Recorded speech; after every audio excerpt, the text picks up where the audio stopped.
고린도전서 12장 12절에서 27절. 몸은 하나인데 많은 지체가 있고 몸의 지체가 많으나 한 몸인가 같이 그리스도도 그러하니라. 우리가 유대인이나 헬라인이나 종이나 자유인이나 다 한 성령으로 세례를 받아 한 몸이 되었고 또 다 한 성령을 마시게 하셨느니라.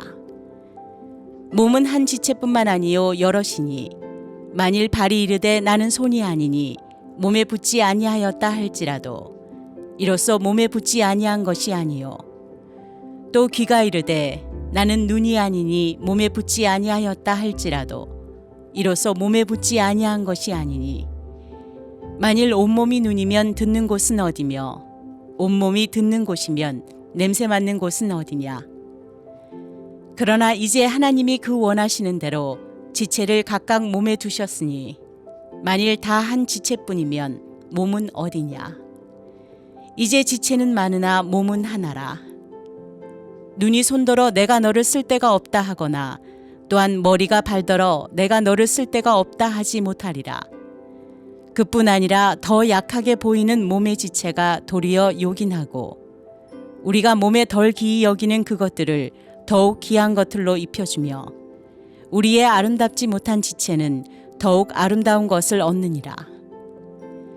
그런즉 우리의 아름다운 지체는 그럴 필요가 없느니라. 오직 하나님이 몸을 고르게 하여 부족한 지체에게 귀중함을 더하사 몸 가운데에서 분쟁이 없고 오직 여러 지체가 서로 같이 돌보게 하셨느니라. 만일 한 지체가 고통을 받으면 모든 지체가 함께 고통을 받고 한 지체가 영광을 얻으면 모든 지체가 함께 즐거워하느니라.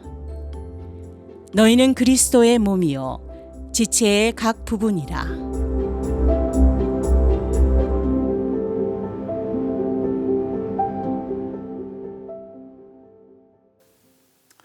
오늘은 아이언 플러스 40일의 마지막 6주차 시간입니다. 이번 아이언 플러스 40일에 함께한 우리 성도님들께 감사를 드리고 여러분 모두에게 주님의 그 평강과 또 은혜가 넘치게 되기를 주님의 이름으로 축복합니다. 우리는 IM입니다. I'm a missionary. 나는 선교사로서 우리는 흔들리는 이 세상 속에서 흔들리고 세상에 동화되는 것이 아니라 오히려 세상을 흔드는, 세상을 축복하고 세상을 변화시키는 선교사입니다. 그러기 위해서는 우리가 어떻게 됩니까? 하나님께 믿음의 뿌리를 깊게 내려야 합니다. 모든 것을 합력하여 반드시 선을 이루어 주시는 하나님을 믿으십시오. 사랑하는 여러분, 우리의 삶을 흔드는 이 광풍을 향해 예수 그리스도의 이름으로 선포하십시오. 광풍아 물러가라. 두려움아 사라져라. 문제야 해결될지어다. 사랑하는 여러분, 우리 주님께서 우리의 모든 문제를 해결해 주시든지 아니면 우리로 하여금 이 광풍 속에서도 평안할 수 있는 능력을 주실 것입니다. 사랑하는 여러분, 우리는 광풍이 없어서 평안한 것이 아니라 주님이 우리와 함께 하시기 때문에 평안한 것입니다. 이번 IM 플러스 40일은 코로나19로 인해서 우리가 준비하고 우리가 계획했던 것과는 전혀 다르게 진행이 되었어요. 주일 예배는 물론 순모임도 함께 모이지 못하고 계획했던 공동의 프로젝트도 할 수 없고, 하지만 우리는 이런 상황에서 우리는 낙심하지 않고 어떻게 하면 이전보다 더 좋은 공동체 40일이 될 수 있을까? 이가 아니면 잇몸으로라도 라는 각오로 우리는 시작을 했습니다. 근데 요즘은요, 이가 없으면 잇몸으로 살면 안 된다라고 합니다. 그게 더 위험하다고 합니다. 이가 없으면 어떻게 해요? 임플란트나 아니면 틀니를 이용해야 한다고 합니다. 그래서 우리는 함께 모일 수 없는 이 불확실한 상황 속에서 온라인으로 또 카톡으로 또 그런가 하면 화상으로, 그것도 아니면 우리는 전화로 우리가 할 수 있는 방법을 찾아 서로 나누고 실천하며 여기까지 왔습니다. IM으로 주어진 일상생활 속에서 우리가 어떻게 살아야 하는지 고민하고 그리고 또 실천하며 살아온 우리 사랑하는 성도들, 여러분들의 또 간증을 들으면서 얼마나 감사한지. 여러분이 자랑스럽습니다. 여러분이 자랑스러워요. IM 플러스 40일을 마치면서 저는 우리 형제 공동체를 생각하면 생각할수록 가슴이 뛰어요. 더 기대가 되어요. 우리 형제교회는 흔들리지 않는 하나님 나라, 그 하나님 나라를 이 세상에 실현하는 예수 공동체로 세워져 가는 줄로 믿습니다. 오늘 6주차의 주제는 흔들리지 않는 우리입니다. 이 우리라고 하는 이 단어는 우리 한국 사람에게 아주 친근한 단어입니다. 한국말에는 나라는 말과 우리라는 말을 구별하지 않고 같이 쓰는 경우가 많습니다. 그래서 이 우리라고 하는 이 단어 속에는 우리와 나가 공존하죠. 그래서 우리가 어떻게 말합니까? 우리나라, 또 우리 집, 심지어 자기 부인을 우리 아내, 우리 아내가 이렇게 말하지 않습니까?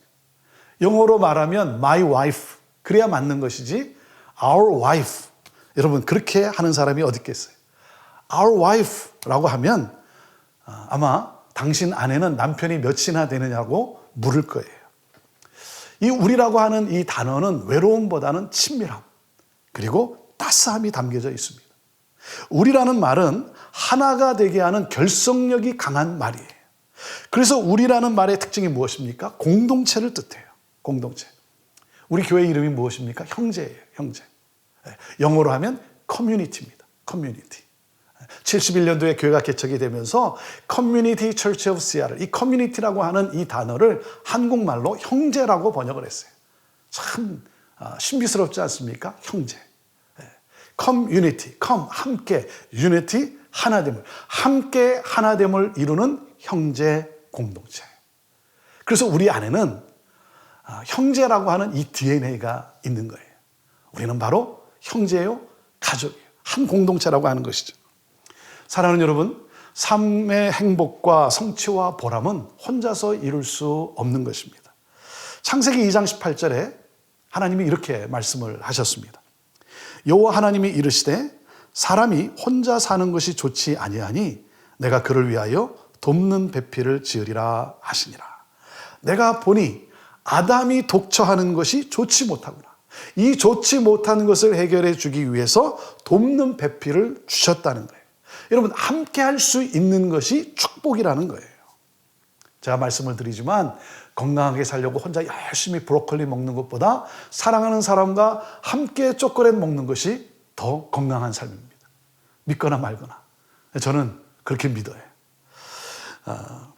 며칠 전에 파라과이 곽성건 선교사님으로부터 연락이 왔습니다. 곽 선교사님 따님이 워싱턴 DC에 살고 있는데 그만 갑자기 몸이 아파서 수술을 받게 되었다는 거예요. 그래서 사모님이 또 돌봐주기 위해서 그래서 간호하기 위해서 급하게 가셨습니다. 감사한 것은 수술이 잘 맞춰졌다고 합니다. 그런데 이번 코로나19로 인해서 하늘길이 다 막혀가지고 사모님이 다시 돌아가지를 못하게 된 거예요. 그래서 이 곽성 여사님이 홀로 지낸 지 한 달이 되었다는 거예요. 한 달이. 언제 아내를 다시 만날지도 모르고. 그래서 너무 답답하다는 거예요. 그러면서 저보고 뭐라 그러냐면, 목사님, 사모님이 옆에 함께 있는 것이 큰 축복입니다. 행복해 하십시오. 그러는데. 그렇습니다. 함께함은 축복입니다. 그런데 이 함께함의 축복을 포기하려고 하는 경우가 얼마나 많은지. 부부의 관계가 힘들 때 갈등하다 보면 뭐라고 중얼거립니까? 혼자 살걸. 바울 사도가 왜 혼자 살았는지 그 이유를 알겠다. 그리고 막 중얼거리죠. 교회도 마찬가지예요. 교회 와서 갈등할 때가 있어요. 봉사하다가 갈등할 때가 있어요. 그럴 때 어떤 생각을 합니까? 그냥 혼자 다니기만 할걸.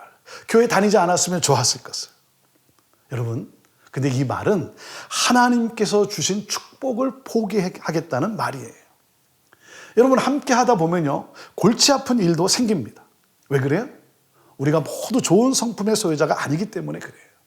괴팍한 사람도 있고 이상한 사람도 있고 차라리 없으면 좋겠다라고 생각하게 하는 사람도 있어요. 여러분, 그렇게 힘들다고 해서, 그렇다고 해서 힘들다고 해서 우리가 공동체를 포기할 수 있나? 그럴 수 없는 거죠. 왜요? 시편 133편 1절에 하나님이 뭐라고 말씀했습니까? 보라, 형제가 연합하여 동거함이 어찌 그리 선하고 아름다운고. 형제가 함께 할 때 놀라운 선함과 아름다움이 있다는 거예요. 풍성함이 있어요. 복이 있어요. 하나님의 복은 함께함에 있어요. 사랑하는 여러분, 저와 여러분이 형제교회의 함께함이 축복인 것이고, 그리고 형제 공동체가 여러분의 삶에 큰 축복인 것입니다.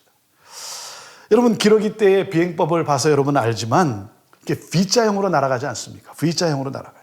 새는 날 때 공기를 아래로 밀어내리고, 그리고 공기는 새를 위로 밀어 올립니다. 그래서 함께 이 V자형으로 날면 상승 기류를 이용해서 힘을 덜 들이고도 같은 속도로 날아간다는 거예요. 그래서 혼자 날아가는 것보다 무려 71%나 더 멀리 날 수 있다고 합니다. 이것이 바로 함께하는 공동체의 힘이라고 하는 거죠. 그래서 이게 아프리카의 속담에 이런 문구가 있습니다. 빨리 가려면 혼자 가고 멀리 가려면 함께 가라. 우리가 혼자 하면 더 잘할 수 있고 빨리 결과를 이룰 수 있다라고 생각할지 모르지만 결코 그렇지 않다는 거예요. 자, 그래서 오늘 주제의 키포인트가 뭐겠습니까? 오늘 주제의 키포인트는 바로 이겁니다. 신앙생활은 혼자 하는 것이 아니라 함께 해야 하는 것이라는 거예요. 자, 같이 읽어볼까요?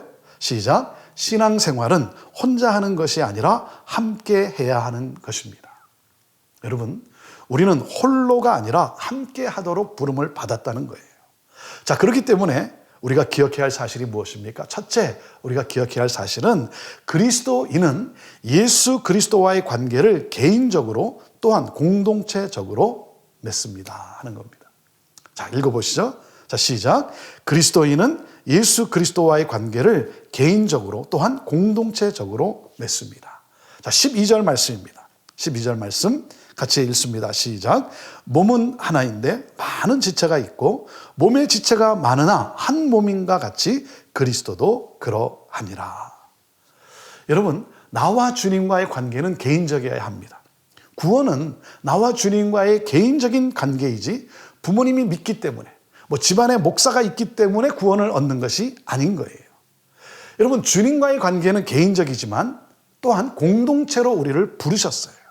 그래서 우리는 예수 그리스도의 제자로서 부름을 받았지만 또한 교회로 우리가 부름을 받은 거예요. 그래서 우리는 예수 그리스도의 피로 하나 된 공동체라고 하는 사실이에요. 자, 오늘 본문에 나오는 이 고린도 교회, 이 고린도 교회의 문제가 무엇입니까? 고린도 교회 안에는 여러 계파가 존재하고 있다는 거예요.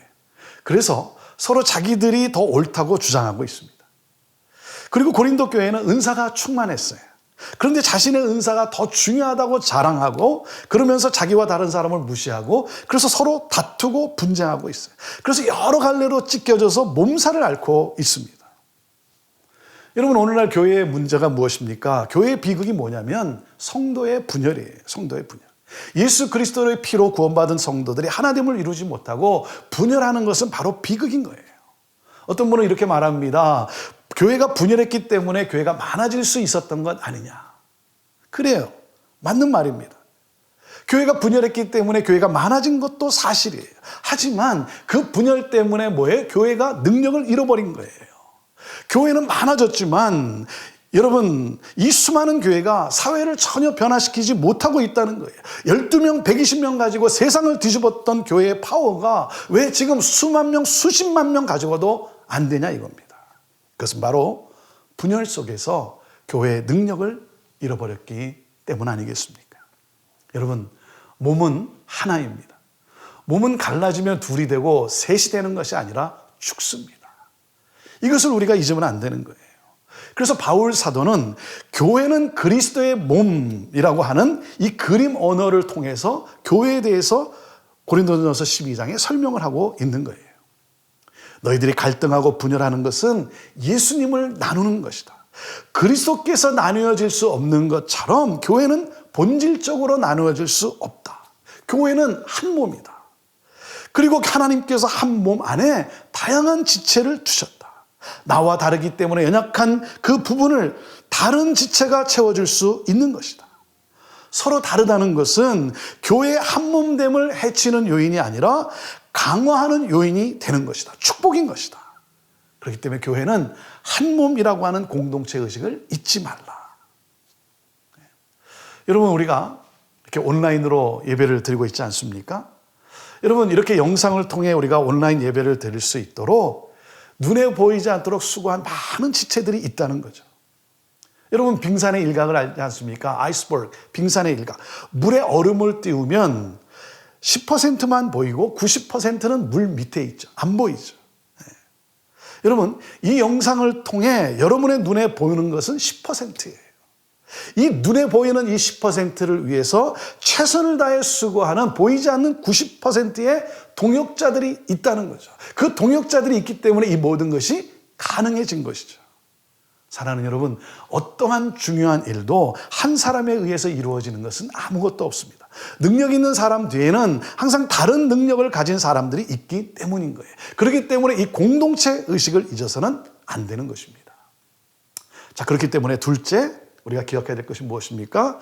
공동체는 옳고 그름을 따지는 것도 중요하지만 연약한 지체를 세우는 것이 더욱 중요하다는 거예요. 자, 같이 읽어볼까요? 둘째, 시작. 공동체는 옳고 그름을 따지는 것도 중요하지만 연약한 지체를 세우는 것이 더욱 중요합니다. 자, 13절 말씀입니다. 13절 말씀 읽습니다. 시작. 우리가 유대인이나 헬라인이나 종이나 자유인이나 다 한 성령으로 세례를 받아 한 몸이 되었고 또 다 한 성령을 마시게 하셨느니라. 유대인이나 헬라인이나 종이나 자유자나 다 한 성령으로 세례를 받아 한 몸이 되었다. 여러분, 몸은 서로 싸우지 않아요. 몸의 한 부분이 아프면 몸 전체가 아프기 때문에 몸은 결코 서로 싸우지 않습니다. 여러분, 그렇기 때문에 뭡니까? 나와 다르다고 해서 배척해서는 안 된다는 거예요. 모든 지체를 귀하고 소중하게 여겨야 한다는 거예요. 여러분, 몸의 지체 중에 덜 중요하다고 여겨지는 지체가 있습니까? 저 지체는 덜 중요한 것 같아. 그렇게 여겨지는 여러분 지체가 있습니까? 여러분, 눈에 보이지 않지만 그도 중요한 일을 감당하고 있다는 거예요. 그들이 중요한 역할을 감당하기 때문에 몸이 건강할 수 있는 것처럼 그들로 인해서 교회가 건강할 수 있는 거예요.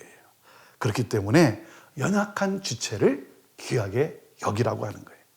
다르지만 차별하지 말라는 거예요. 차이를 인정하고 차별을 없애라는 거예요. 틀림과 다름을 잘 분별하고 다름을 인정하라는 거예요. 경쟁이나 갈등을 줄이고 협력과 조화를 이루라는 것입니다. 하나님 앞에서는 더 귀한 자도 덜 귀한 자도 없다는 거예요. 그래서 뭡니까? 서로에게 감사하라는 거예요. 서로에게 감사하라. 여러분, 그리고 내가 인정받지 못하는 것 때문에 여러분 섭섭함을 느낍니까? 사람들이 나를 알아주지 않는 것 때문에 내가 열심히 수고하는데 나를 알아주지 않는 것 때문에 여러분 섭섭하게 느끼십니까? 여러분 기억하십시오. 하나님은 묵묵히 섬기는 성도들에게 존귀함을 더하시고 그리고 아름다운 것으로 갚아주시는 하나님이세요. 여러분의 수고와 섬김을 하나님이 아세요. 하나님이 아십니다. 그렇기 때문에 여러분 불평하거나 낙심하지 마십시오. 제가 좋아하는 속담이 있습니다. 사공이 많으면 배가 어떻게 된다? 산으로 간다라는 그러한 속담이 있어요. 능력 있는 사람들이 자기 주장대로 배를 몰려고 하다 보니까 결국에는 배가 물로 가질 못하고 산으로 간다는 거죠. 근데 여러분, 배가 어떻게 산으로 가겠습니까? 무슨 말이에요? 사공도 많고 능력도 있지만 하나됨을 이루지 못한 팀은 엉뚱한 곳으로 가게 되는데 그 엉뚱함의 극치인 산으로 가게 된다는 거죠. 근데 제가 이 속담을 제가 좋아합니다. 좋아하는 이유가 뭐냐면 이거예요. 사공이 많았고 하나됨을 이룸으로 배는 빨리 가고 그리고 함께함으로 배가 산으로 가는 그 기적을 보여주어야죠. 여러분, 교회는 기적 공동체 아닙니까? 사랑하는 여러분, 서로 다른 사람들이 하나로 연합해서 한 몸을 이루는 교회가 건강한 교회인 거예요. 서로의 차이에도 불구하고 예수 그리스도로 말미암아 하나가 될 수 있는 이 신비, 이것이 바로 교회가 세상에 보여줘야 하는 기적인 거예요. 그렇기 때문에 서로를 소중하고 귀중하게 여겨야 한다는 거예요. 자, 그러므로 우리가 기억해야 하는 것이 무엇입니까? 셋째입니다. 셋째. 신앙은 혼자 성장하는 것도 좋지만 함께 성장하는 것이 더욱 중요하다는 거예요. 같이 읽어보죠. 셋째, 시작. 신앙은 혼자 성장하는 것도 좋지만 함께 성장하는 것이 더욱 중요합니다. 자, 26절 말씀이에요. 고린도전서 12장 26절 말씀 같이 읽습니다. 시작. 만일 한 지체가 고통을 받으면 모든 지체가 함께 고통을 받고 한 지체가 영광을 얻으면 모든 지체가 함께 즐거워하느니라. 사랑하는 여러분, 성장은 다른 사람과 함께함으로 이루어지는 거예요. 혼자로는 성장하지 못합니다. 여러분, 함께하면 힘든 것도 사실이에요. 아픔도 있고 쓰라림도 있고 함께하다 보면 고통도 있어요. 상처도 받아요. 그러나 상대방을 통해 내 인격이 다듬어지고 성장하게 되는 거예요. 흐르는 물결 속에서 모난 돌멩이가 둥글게 다듬어지는 법이에요. 함께함으로써 우리의 모난 부분이 다듬어지고 내가 만들어지는 거예요. 하나님이 왜 나에게 저렇게 힘든 사람을 붙여줬을까? 그렇게 생각할 때가 있지 않습니까? 왜 내가 이렇게 이 사람 때문에 힘들게 살아야 되는가? 이 사람만 없으면 내가 행복할 텐데. 우리 공동체 이 사람만 없으면 우리 공동체가 더 건강해질 텐데. 근데 여러분, 우리가 이렇게 생각해 봐야 되지 않을까요? 그 힘든 사람은 나를 위해서 존재하는 것 아닌가? 나를 하나님의 사람으로 만들기 위해서 그가 존재하는 것 아닌가? 그러니까 여러분, 나를 위해서 그렇게 힘든 모난 성격으로 살아가야 되니까 여러분, 내가 얼마나 미안합니까? 미안하게 생각해야 되지 않겠습니까? 사랑하는 여러분, 신앙은 함께함으로 성장하고 그리고 풍성해지는 것입니다. 함께한다는 것이 왜 중요합니까? 작은 물방울은 아무런 힘이 없어요. 하지만 작은 물방울이 다른 물방울과 어울려서 어떻게 됩니까? 큰 개울을 만들고 그리고 힘찬 폭포를 만들고 마침내 거대한 강으로 나가지 않습니까? 사랑하는 여러분, 저와 여러분이 아무리 굳건한 믿음을 가졌다 해도 혼자 움직이는 한 그 영향력은 미비할 수밖에 없는 거예요. 그러나 예수 그리스도를 위해 헌신한 지체들이 서로 연합하여 하나님의 비전에 헌신하는 교회를 이룬다면, 사랑하는 여러분, 땅끝까지 복음이 전파되는 것을 누가 막을 수 있겠습니까? 여러분, 교회는 그리스도의 한 몸입니다. 건강한 몸이 되려면 모든 지체가 다 건강해야겠죠. 여러분, 우리 모두 예수 그리스도를 더욱 닮아가는 그러한 성숙한 성도가 되도록 우리 노력합시다. 그리고 우리 마음을 같이하여 세상을 축복하고 세상을 구원하는 주님이 꿈꾸시는 바로 그 교회가 됩시다. 그래서 함께 우리 커뮤니티를 부흥케 하는, 이 커뮤니티의 회복과 부흥을 위해 나아가는 형제 공동체가 됩시다. IM 플러스 41을 마치면서 한 스토리로 설교를 맺고자 합니다. 여러분, 이번 40일의 그 이미지가 뭡니까? 그 이미지가 바로 등대 아닙니까? 등대. 제가 여러분에게 한 등대를 소개하고자 합니다. 여러분도 잘 아는 오리건 해안에 유명한 캐논 비치가 있습니다. 이제 그곳에 가면 해안으로부터 약 1.2마일 떨어진 태평양 바다의 그 작은 바위섬 위에 세워진 틸라묵 등대를 볼 수 있습니다. 1878년 미 의회에서 이곳을 지나가는 배들이 자주 파손이 되는 곳이라 그곳에 등대를 세우기로 결정을 했습니다. 안타까웠던 것은 이 등대가 완공되기 바로 일주일 전에도 루파티아라고 하는 그 배가 그곳을 지나다가 파손이 되어서 선원 16명 전원이 생명을 잃기도 했습니다. 이 등대는 1882년 1월에 오픈을 했습니다. 4명의 등대지기가 한 팀으로 일하는 이곳은 육지를 이렇게 쉽게 오갈 수도 없고, 그리고 외롭고 또 강풍이 계속되고 거센 파도에 그리고 계속 울어대는 이 요란한 무적 소리로 인해 신체적으로 정신적으로 견디기 힘든 곳이라고 해서 일명 Terrible Tilly, 끔찍한 등대라고 불리기도 했습니다. 이런 스토리도 있습니다. 1934년 추운 겨울 강력한 폭풍우와 그리고 거대한 파도에 의해 등대의 많은 부분이 파손이 되었고 등대불은 꺼지고 말았습니다. 이 강력한 폭풍우가 시작되면서 등대와의 통신이 끊어진 지 나흘이 돼가고 등대지기의 생사를 확인할 수가 없었습니다. 육지에서 그 광경을 지켜봐야만 하는 등대지기의 가족들은 갈 수 없는 그 등대를 향해 울부짖었습니다. 이 소식을 들은 오레곤 사람들은 4명의 등대지기를 위해 기도를 하였습니다. 그렇게 절망적인 나흘이 지나가는 가운데 바닷가 절벽에서 등대를 바라보며 기도를 드리던 누군가가 소리를 쳤습니다. 등대불이 보인다. 등대불이 보인다. 나흘 만에 다시 등대불이 켜졌고 그 후로도 며칠 동안 등대지기들은 굶주림을 견디며 등대불을 밝혔습니다. 그리고 드디어 폭풍우가 잦아지면서 등대지기들은 가족과 다시 만날 수가 있었습니다. 이 등대의 신호등은 수많은 선박에게 소망의 별이었고 무적은 용기의 소리였습니다. 이 등대는 1881년 불을 밝히기 시작해서 거센 파도와 폭풍우 속에서 77년 동안 빛을 비추며 그 임무를 충실하게 다하고 1957년에 불을 껐다고 합니다. 사랑하는 여러분, 우리 또한 주님이 부르시는 그 마지막 순간까지 이 어두운 세상의 빛으로서 소망과 용기를 주며 수많은 생명을 구원하는, 그리고 수많은 생명들을 인도해내는 등대와 같은 그 하나님의 부르심의 소명을 우리가 다 할 수 있게 되기를 바랍니다. 형제교회는 IM교회로서 세상에 흔들리지 아니하고 반석이신 예수님 위에 굳게 서서 하나님의 영광을 나타내는 그러한 공동체가 되기를 소망합니다. 이 시간 우리 다 함께 하나님 앞에 나의 나됨을 고백하며 우리 기도로 나아가기를 원합니다. 여러분 오른손을 여러분 왼쪽 가슴에 대고 저를 따라 함께 고백하기를 원합니다. 자, 같이 저를 따라 고백해 주시기를 바랍니다. 나는 선교사입니다. Yes, I am. 나는 선교사입니다. Yes, I am. 나는 선교사입니다. Yes, I am. 하나님, 우리 사랑하는 믿음의 성도들,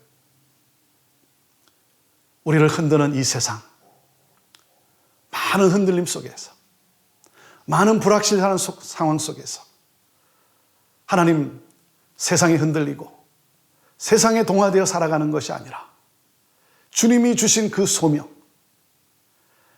오히려 이 세상을 흔드는, 이 세상을 축복하고 이 세상을 변화시키며 이 세상의 구원을 가져다 주는 선교사로서 하나님, 그 사명을 다하는 삶을 살게 하여 주옵소서. 하나님, 이 사명을 위해 살다가 주님이 부르시는 그날, 주님으로부터 잘했다, 착하고 충성된 종아, 이 말을 듣는 우리 모든 성도들 다 되게 하여 주옵소서. 하나님, 반석이신 예수 그리스도 위에 그 굳건한 믿음을 가지고 서서 하나님, 그 강한 파도와 거대한 파도와 그 강력한 폭풍우 속에서도 이 세상의 여러 그러한 우리를 흔드는 그러한 수많은 상황 속에서도 흔들리지 않고 하나님, 오히려 빛을 비추는, 그래서 영혼을 살려내는, 하나님께 영광을 올려드리는 우리 성도들 다 되게 하여 주옵소서. 하나님, 오늘도 하나님 앞에 영광의 예배를 드리며 이제 고난주간을 맞이하는 우리 성도들, 그리고 정말 그 놀라운 가장 영광스러운 부활주의를 맞이하게 될 우리 사랑하는 성도들, 하나님, 우리 사랑하는 성도들의 이 예배와 이 헌신을 통해 우리 하나님 영광 받아 주시옵소서. 오늘도 하나님 앞에 감사하며 하나님 앞에 귀한 예물을 드리며 구원의 복음이 땅끝까지 증거되기를 소망하며 주 앞에 나아가는 우리 사랑하는 성도들, 그 가정마다 하나님의 크신 복으로, 크신 은혜로 역사하여 주옵소서. 이제는 우리 주 예수 그리스도의 은혜와 하나님 아버지의 그 극진하신 사랑과 성령님의 함께하심과 역사하심이 IM으로서 세상을 향해 나아가는 우리 사랑하는 성도들 위해, 그 가정과 그 기업 위에, 오늘도 이 복음을 선포하는 선교사님들과 사역자들과 모든 교회들 위해, 온 열방과 이 나라 민족과 우리의 조국과 어둠 속에 갇혀 고통당하는 북한 땅 우리 사랑하는 형제들 위해 지금부터 영원토록 함께하옵기를 간절히 축원하옵나이다. 아멘.